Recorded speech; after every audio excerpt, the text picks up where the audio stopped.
Então o filme nada mais é do que a história de um local. Muita gente fala que é prisão, mas na verdade ele não é uma prisão. E ali tem um personagem central, que é o Goreng, que ele acorda em um desses níveis, que é o nível 48. Tem a relação com uma pessoa que está ali. E o único objetivo, entre aspas, né, a única rotina que eles têm ali é aguardar uma plataforma que desce por um buraco cheia de comida, onde você tem que comer. Você tem 2 minutos para comer. E então, obviamente, lá no primeiro nível, essa plataforma desce completamente cheia de comida e as pessoas vão comendo aquilo que querem conforme vai descendo. Tem só 2 minutos e o negócio está cheio. Então você tem uma abundância ali na sua frente e vai consumindo aquilo que você quer. Você não pode reter alimentos para você, senão você tem uma punição. E o negócio do filme é que você, a cada 30 dias, está num desses níveis. Depois de 30 dias, você acorda em um outro nível aleatório. Então, em certos momentos, você está lá em cima, onde tem abundância. Em certos momentos, você está aqui embaixo, onde come os restos dos demais. E em outros momentos, você está lá no profundo, onde você não tem nada para comer. E aí, tudo isso, diante da escassez, limitação, incerteza, se manifesta o verdadeiro comportamento humano, não o comportamento ideal.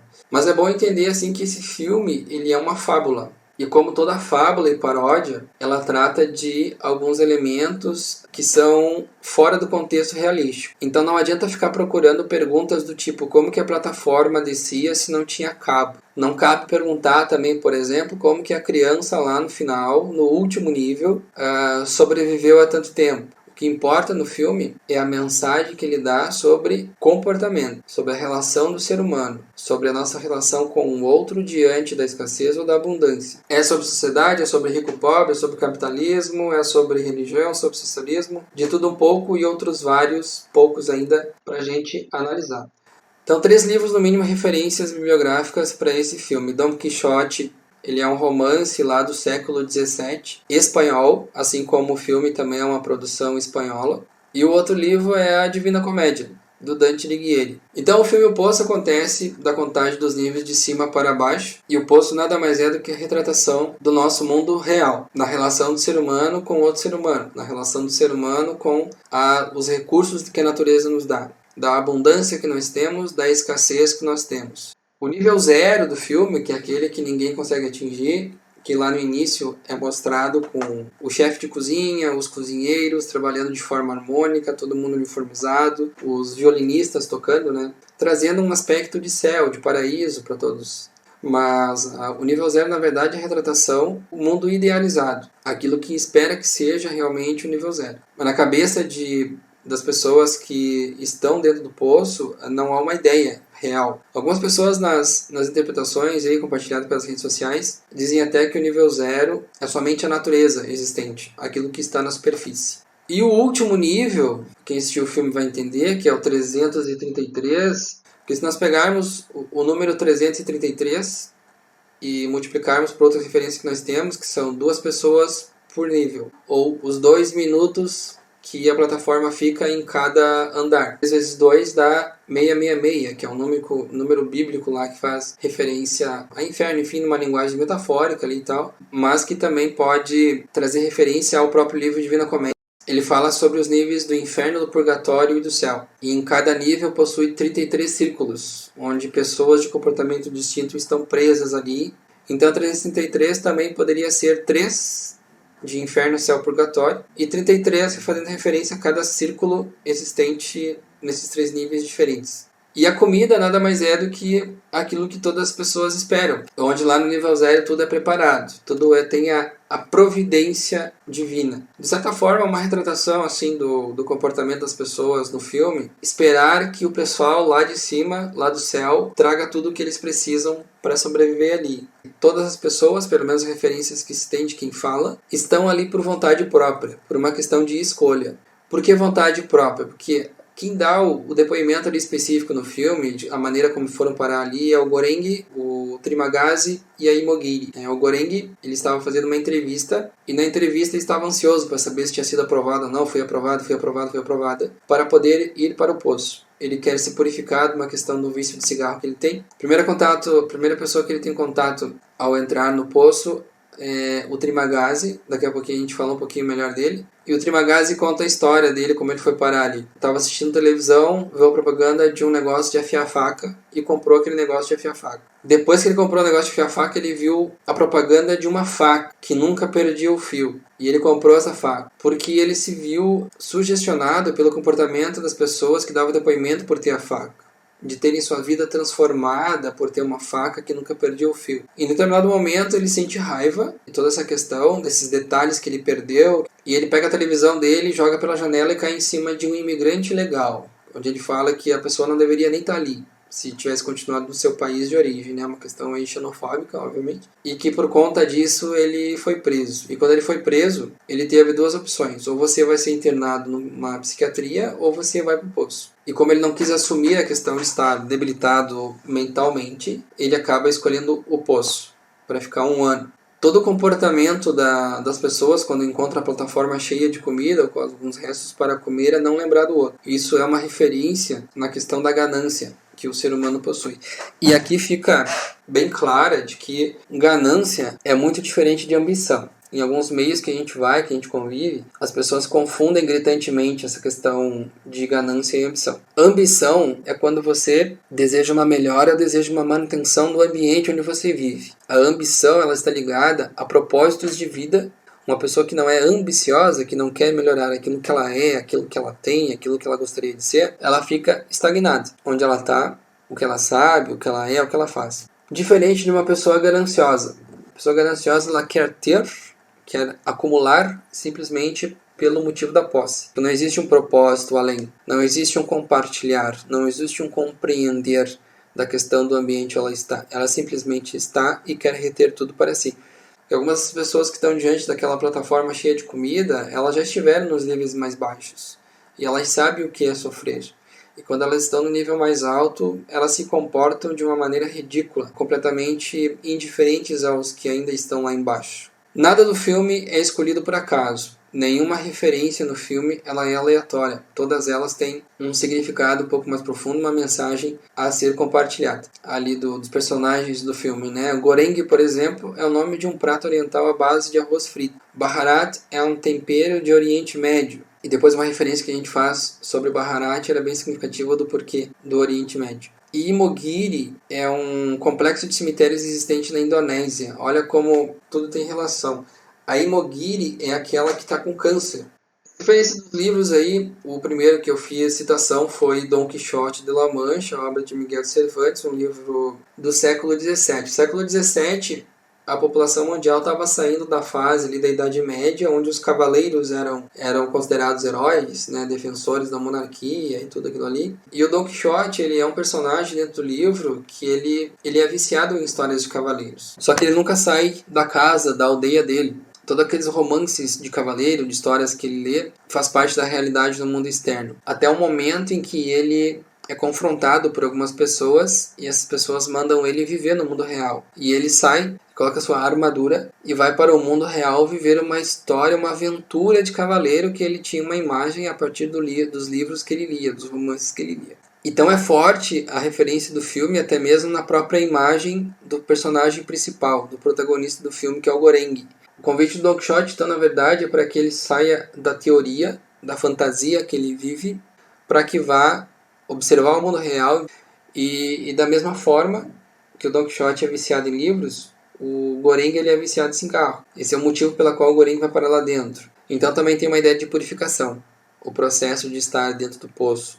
Outra característica do Don Quixote com o Goreng é que ambos são idealistas. Eles acreditam na bondade, acreditam na justiça, acreditam que dialogando tudo é possível, mas a realidade para eles mostra algo completamente diferente. O Don Quixote tem, ao se lançar na aventura do mundo, o seu fiel escudeiro, que é o Sancho Panza, que ele seria na imagem que é o baixinho barrigudinho, né? Ele acompanha o Don Quixote não por um livre arbítrio, mas sim por uma necessidade.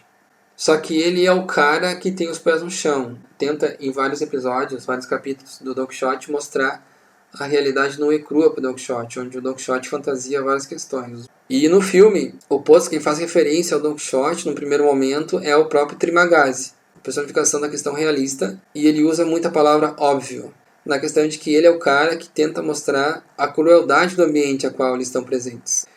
Que não há nada mais a fazer do que simplesmente comer. O Trimagazzi está ali por uma escolha porque foi dada duas opções para ele em relação a um crime que ele cometeu. Que no ponto de vista ele não teve culpa. Essa é uma outra característica do Trimagazzi. Ou ele vai para a psiquiatria, ele assume que ele é louco, ele é preocupado demais com detalhes, ele tem decisões precipitadas, ele não se importa com o próximo, ele é xenofóbico. Ou ele vai para o poço. E ele obviamente não admite essa sua falha naquilo que é óbvio, que é esse problema mental. E algumas características marcantes do Trimagazzi, e aí cada personagem desse manifestado pelo filme, ele pode ser uma referência àquilo que nós temos dentro de nós. O Trimagazzi, em determinado momento, pouco antes dele passar a faca no Goreng, ele fala: a culpa de eu fazer isso não é minha, são os 340 acima de mim que estão me forçando a fazer isso. Ele não tem nem ideia de quem está acima dele. Mas para o Trimagazzi a culpa é sempre do outro, né? Retrata isso também lá pelo motivo que fez ele parar lá dentro. Que ele joga a TV pela janela da casa dele e a TV cai na cabeça de um imigrante que está passando pela rua. Ah, um imigrante legal. E isso é outra coisa que o Trimagazzi faz, que é o rotular as pessoas. No momento que ele conhece o Goreng, no nível 48, ele pergunta para o Goreng se ele é comunista, principalmente pelo fato do Goreng querer falar com o pessoal do nível de cima e do nível de baixo. E ele fala assim: os do nível de cima não escutam. Mas se eu falar para eles que tem mais gente embaixo, eles vão racionar comida, né? Porque você é comunista, olha a necessidade de rotular as pessoas aí, né? Que o Trimagazzi possui. Os de cima não vão ouvir. Deixa pra lá, não vale a pena você se esforçar. Não vale a pena você batalhar por uma coisa. Não vale a pena você insistir numa ideia que não vai dar em nada. Tipo, eu já estive lá embaixo, já sofri, deixa que os de baixo continuem sofrendo também. E a outra característica do Trimagazzi é desculpas e justificativas. A culpa nunca é dele. Quando no primeiro momento o Goreng pergunta para ele se ele é um assassino, se ele foi enquadrado como assassino, a resposta de Trimagazzi é um ponto fora do contexto da pergunta. Ele fala: não, eu não sou assassino, eu só tenho medo. E obviamente todo o filme faz a gente pensar de que maneira a gente se comporta de querer rotular o filme. Aquilo que eu falei lá no início, lá, tem gente que diz que o filme é completamente capitalista, tem gente que o filme é completamente comunista, que o filme é completamente religioso, que o filme é completamente sociológico. Não, não é completamente. Ele fala de tudo um pouco, ele aborda de tudo um pouco, de uma maneira muito equilibrada. E, de certa forma, o Goreng também está ali por uma questão de rótulo, porque ele diz que depois de 6 meses de passado ali, ao se livrar do vício do cigarro, ele vai ganhar um certificado homologado. Que nada mais é do que no mundo que a gente vive hoje, a necessidade dos títulos, necessidade dos nomes, dado para ter isso, para ter aprovação social. Olha o que cada um aí pode se identificar a respeito disso. Que universidade que tu estudou, que curso que tu fez, qual é o sobrenome que tu tem, na região aqui onde nós moramos, na Serra Gaúcha, se tem isso muito forte, né? De que família que tu é, de que cidade que tu veio. O que o filme manifesta de uma maneira magnífica é o processo de descer e subir na vida. Porque em um momento da vida nós estamos bem, no outro momento da vida nós não estamos nos sentindo tão bem. Nem com os outros, nem com aquilo que a gente faz, nem comigo mesmo, né? E aí eu quero me recolher. E esse descer ele pode ser vertiginoso. Já o processo de subir, ele é demorado, ele tem um certo trabalho a ser observado. Esse ciclo muda ali dentro do filme a cada 30 dias. No final do 30º dia é injetado um gás que faz as pessoas dormir e no dia seguinte elas não sabem onde estão. Mas o gás nada mais é do que o símbolo de uma manifestação natural, de algo na natureza em decomposição, uma ideia em decomposição. Esse ciclo, ele não é paradigma, ele não é padrão na vida real, apenas representado, ele é um símbolo dentro do filme para dizer que nós temos, por ação de alguma coisa que seja natural na nossa existência, uma mudança de nível de onde nós estejamos. Mas esse nível, ele não é somente o social, ele não é somente o econômico, ele é um nível de consciência. Nós podemos ter uma trajetória de vida muito bonita e de repente acontecer alguma coisa natural, perda da mãe, perda do pai, divórcio, perda do filho, perda do emprego, casa pegou fogo, não sei, alguma coisa do gênero, que faz você perceber a vida de maneira diferente. E aí, ou você está lá embaixo na depressão, no fundo do poço, e se esforça para subir de novo, ou você transforma realmente a sua percepção de que aquilo que você perdeu talvez seja um aprendizado, e aí esse aprendizado entra como uma iluminação e você para em um nível um pouco mais elevado, certo? E aí nós vemos claramente isso no nosso cotidiano, no comportamento manifestado por artistas famosos, por exemplo. Tem artistas que hoje estão no auge. Tem artistas que eram os mais contratados, mais vistos em todas as propagandas do tempo atrás. Onde eles estão hoje? E aí os artistas, quando se empreendem a fama, começam a entrar os recursos financeiros e tudo, e audiência, querem ter um nível social, a abundância na mesa, a casa, o carro, conforme aquilo que eles estão vivendo hoje, e de uma hora para outra eles não têm mais a demanda de audiência como tinham e acabam caindo. E aí muitos casos que a gente pode acompanhar pelas redes sociais e programas de entrevista de artista que caiu na droga, que caiu no álcool, que caiu na depressão, que caiu no crack e por aí vai. E essa relação aí de subir e descer, perder, esbanjar, não se importar com o outro, não tem absolutamente nada a ver com a relação do ser humano com o dinheiro. Tem a ver com o poder que a pessoa se reveste. É poder. O dinheiro pode ser uma manifestação de poder? Pode. O dinheiro nada mais é do que a quantia que o homem mediu para trocar o seu tempo. Eu dedico o meu tempo para fazer discursos de casamento e o meu tempo para entregar um discurso de casamento para as pessoas vale X reais. A questão é o poder que eu emprego em ter esse tipo de coisa. Tem algumas frentes, se não me engano foi do Abraham Lincoln, essa frase: quer ver realmente como uma pessoa é, entregue nas mãos delas poder.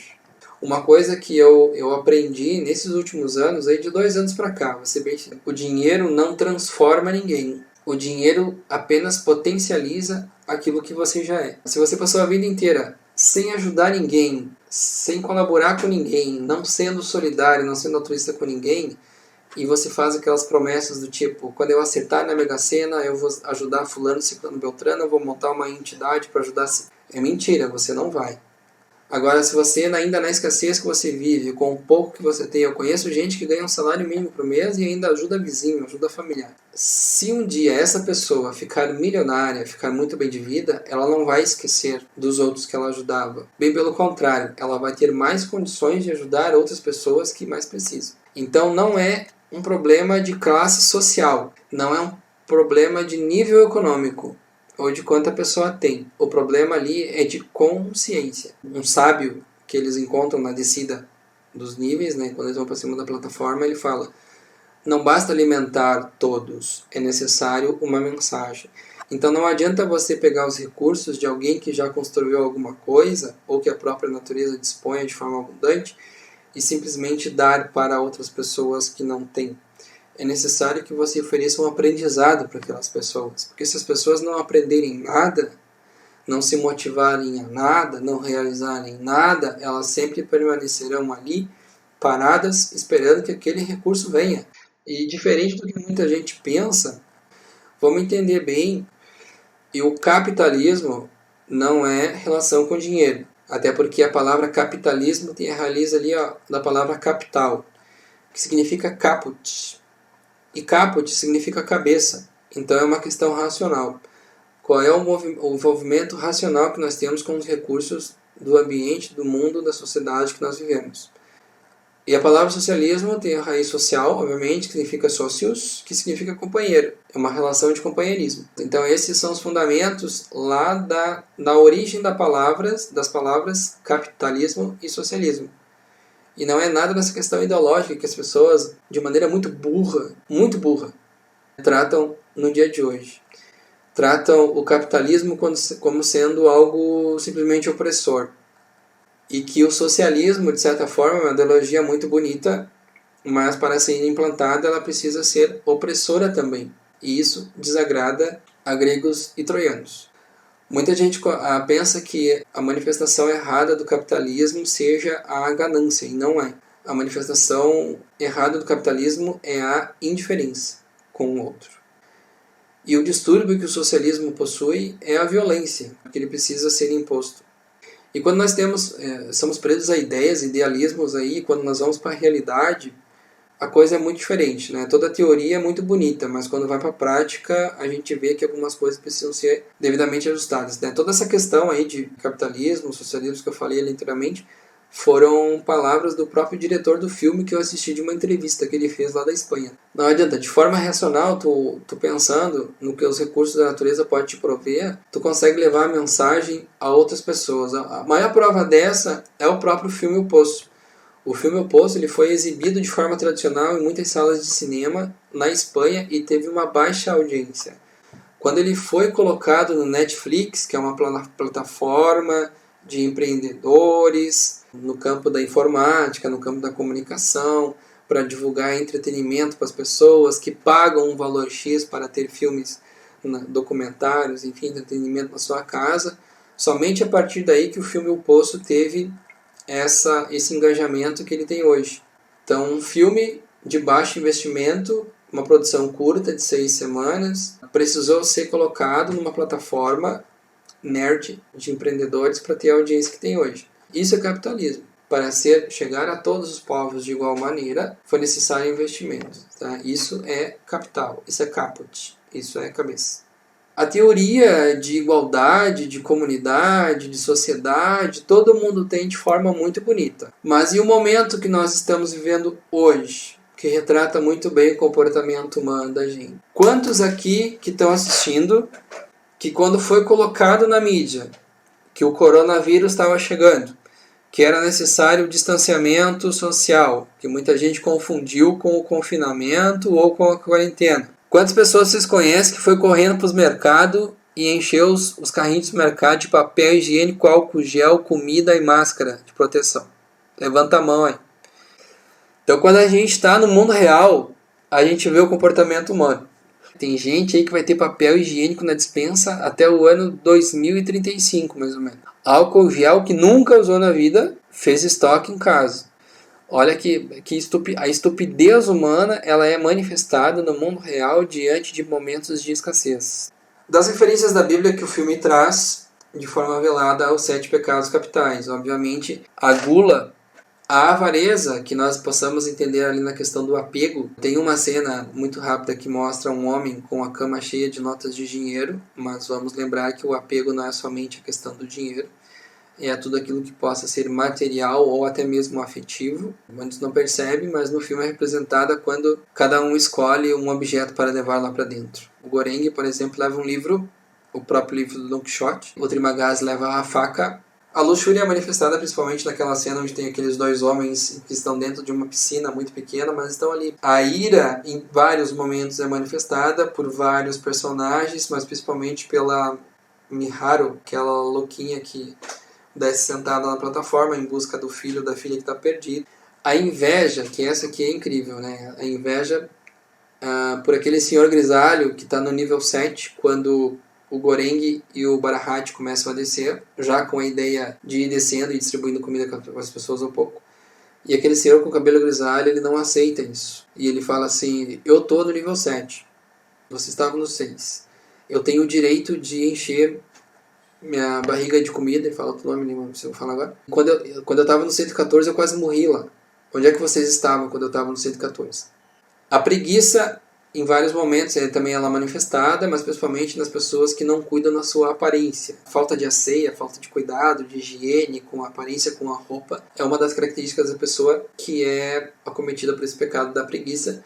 E o orgulho, no caso de soberba, né, obviamente, né, a pessoa se sentir melhor que as outras. O protagonista do filme, ele tem uma ideia de uma personificação de ser o Messias de todo aquele ambiente ali que ele está vivendo.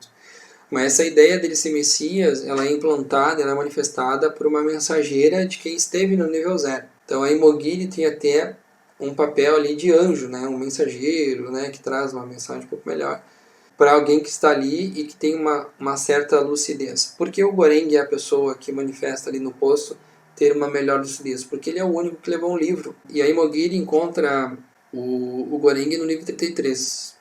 33, Idade de Cristo, 2 vezes 3, que é a totalidade, perfeição da linguagem cabalística, numerologia, enfim, né, tem vários significados escondidos aí. E que ele só assume esse papel de Messias depois de conhecer o Baharani. Porém, ele chega com a Imogiri no 202. Quando ele sai do 33, os dois vão para o 202. E aí muita gente não entende o suicídio da Imogiri, mas houve uma decepção com a própria informação que ela tinha, com a certeza, a razão que ela tinha, que o sistema dava, o céu, o nível zero dava para ela, né?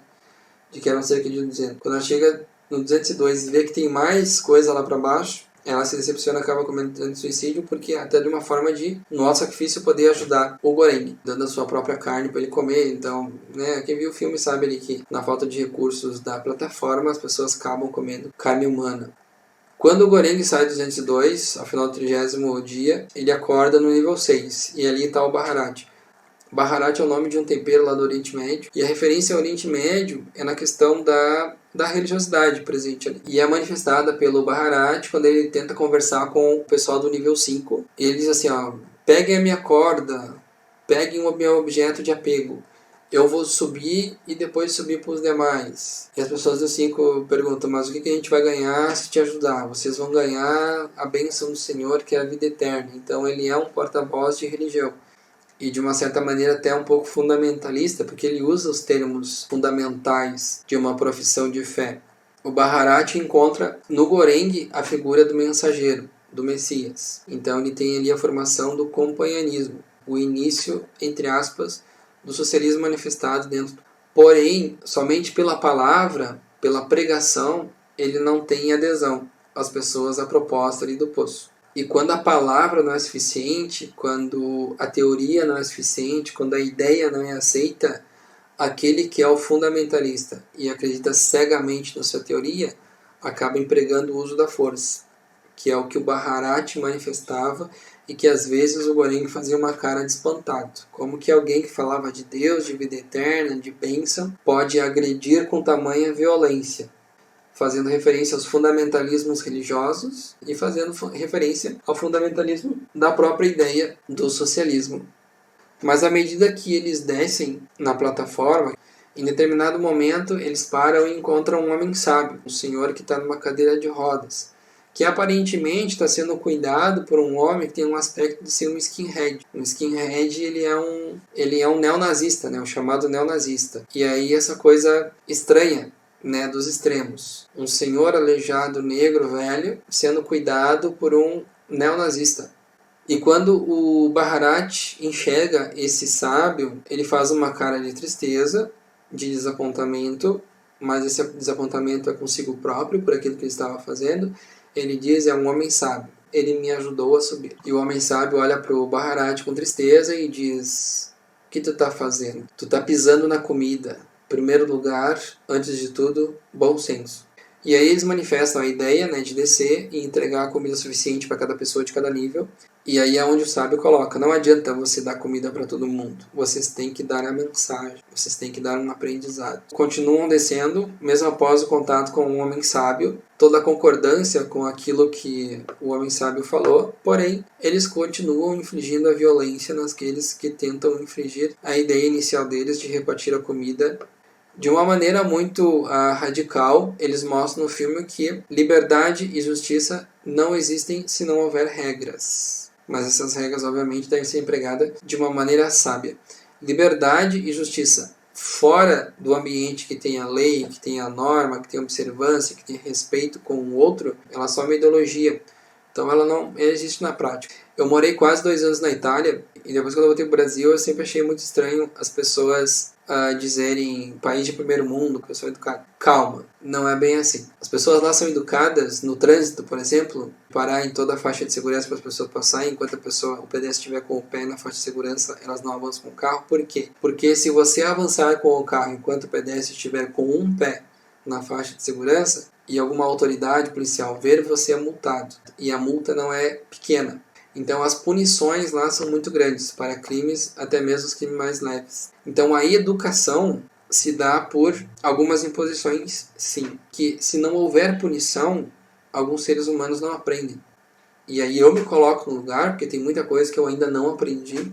E tem muitas coisas que eu acredito que vocês e algumas pessoas que vocês conhecem ainda não aprenderam. Porque não sofreram a dor, não sofreram a punição. Isso nos traz referência sobre as responsabilidades que nós temos consigo mesmo, com o outro e com a sociedade a qual nós vivemos e que nossas escolhas sempre terão consequências. Citando por fim a obra Divina Comédia de Dante Alighieri, ela é muito mais representativa na questão dos números. Céu, Purgatório e Inferno, os 3 níveis, cada nível tendo 33 círculos. E uma curiosidade que na relação de números, mas se pegarmos ali o número 48, 171 e 33, todos darão múltiplos de 3, trazendo ideia de totalidade. 4 mais 8, 12, 2 mais 1, 3, 7 mais 1, 8 mais 1, 9, 9 é 3 vezes 3, e o 3 e o 33, né? Somado dá 6, 2 vezes 3. Então são os níveis de totalidade de aprendizado que o Goreng passa. Um pouco fora do contexto, a partir do 202, por que fora do contexto? Porque é onde a Imogiri, que é a pessoa que fazia parte lá do nível 0, e fala para ele que existia 200 níveis, e na verdade foram 202, ele é o ponto fora de contexto, fora da lógica. Porque quando ele volta para uma etapa de aprendizado, ele vai para o 6º nível, então todos aí trazendo fora o 202, trazendo aí a ideia de múltiplos de 3, variações, diversas formas de que a manifestação da totalidade na questão de fazer ciclos na vida, de aprendizados, de momentos de descer, momentos de subir, momentos de queda, momentos de subida, vão acontecendo na vida do Goreng. Eles encontram a criança, algo que foge totalmente da lógica da estrutura do poço. Não é permitida a entrada de menores de 16 anos, e como que uma criança inocente está lá com aparência de limpa, com aparência de intacta e sem sentir raiva, sem sentir fome. Na verdade, é só a manifestação simbólica da esperança e da pureza, quando nós, seres humanos, nos empenhamos em fazer uma viagem de profundidade em nós mesmos. Quando nós nos propormos a entrar dentro do nosso poço e começar a enfrentar os 7 pecados capitais, a enfrentar as nossas raivas, os nossos medos, nossas vontades de matar alguém, os nossos momentos de escassez, os nossos momentos de abundância, onde nós nos entregamos à ganância, como enfrentamos tudo isso. E quando chegamos no fundo do poço, temos a possibilidade de encontrar uma referência de pureza ou de esperança.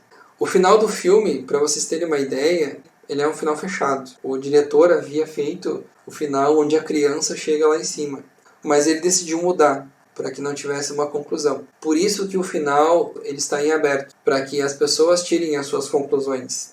Porque a partir da análise que você faz, do ponto de vista que você tem, das referências que você tem, é aquilo que vai concluir como sendo o final. A criança chegou ou não chegou? A criança existia ou não existia? Foi a panacota que chegou lá em cima ou não foi a panacota? Por que é considerado uma hipótese a criança existir ou não existir, né? Lembrem que o Baharati acaba, na verdade, assumindo o papel do fiel escudeiro, que lá no livro Don Quixote é o Sancho Panza. E no final da jornada do Don Quixote, o Sancho Panza, ele também assume e compartilha os delírios do Don Quixote em relação à realidade, não sabendo mais o que era a realidade, o que era a invenção da cabeça do Don Quixote. E o Baharati está junto nessa jornada, aí, né, chegando no último nível, não sabendo o que era a realidade, não sabendo o que era a fantasia já da cabeça do Goreng, apenas concordando, vindo a morrer antes do Goreng e do seu mestre. Abaixo do nível 333 tem aquele poço obscuro, e ali o próprio diretor coloca em dúvida se o Goreng está morto ou se está vivo. Numa questão de análise, pelo reencontro que ele tem com o Trimagasi, que morreu lá em cima, Trimagasi recebe ele recitando uma passagem do livro Don Quixote, né? Juntos nós iniciamos, juntos nós peregrinamos, juntos estamos aqui, usando os recursos que nós tínhamos, que era o objeto de posse de apego do próprio Goreng. E aí o Trimagasi está recebendo ele já sem ironia, e o próprio Goreng não recebe o Trimagasi com raiva, com sede de vingança. Porque ele percebe que à volta dele não há mais nada o que ver, que a única referência que ele tem é somente o Trimagasi. E após passar por toda a realidade do poço, o Goreng se entrega à realidade manifestada pelo Trimagasi. E por fim a plataforma sobe. Todo o filme, na verdade, nos traz a mensagem do descer e subir da vida, os altos e baixos que nós possamos ter. E algumas questões que eu deixo em aberto é o que você faria se você estivesse no lugar do Goreng.